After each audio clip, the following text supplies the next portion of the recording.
Virginians should know that we have long-standing plans in place to deal with pandemics. We have trained for them and we are ready for this. March 12, 2020. Governor Ralph Northam declares a state of emergency in response to the coronavirus. I'm taking the lead on this, but we will do everything, continue to do everything in Virginia to keep Virginians safe. Within 2 weeks, schools are closed, as are gyms, beauty salons, and restaurant dining rooms. On March 30th, the governor asks everyone who can to stay at home. Since then, more than 25,000 Virginians have been diagnosed with COVID-19. Over 3,300 of them have gone to the hospital and 891 have died. And now, 2 months later, we're on the verge of slowly starting to reopen. The governor has always said testing will be the key to doing that, ultimately setting a goal of 10,000 tests per day.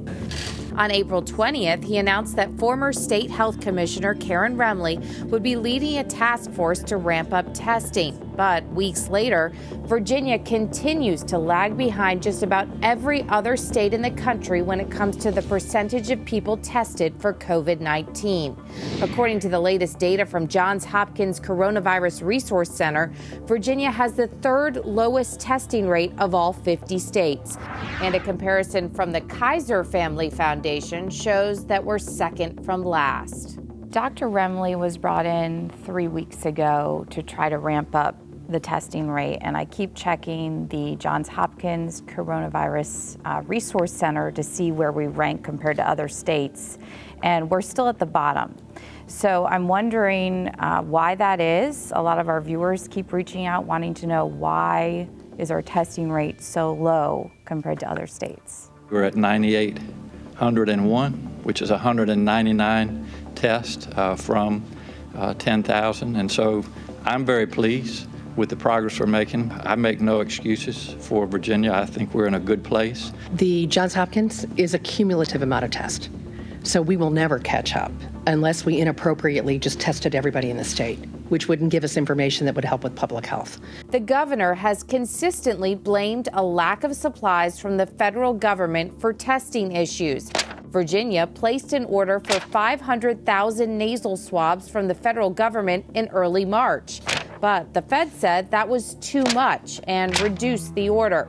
Virginia Department of Emergency Management head Dr. Jeff Stern. We then tried to purchase swabs from a private vendor. We initially issued a purchase order for about, I think it was 100,000. And then a week later, that distributor came back and said they couldn't get the swabs. Stern says VDEM has since received supplies from FEMA, and yet Virginia still has not reached the governor's goal. Over the past week, we've ranged from between 3,700 tests a day to a high of 9,800 on Monday. But by Tuesday, that number dropped to just under 3,500. Senator Mark Warner is on the president's task force to reopen the economy. Well, he says the federal government deserves some blame for not providing PPE and testing supplies to the states. He has the same questions our viewers have about why the Commonwealth has not done a better job. What is your sense of why they maybe got more supplies, or did they ask for them sooner? Why is Virginia behind these neighboring states?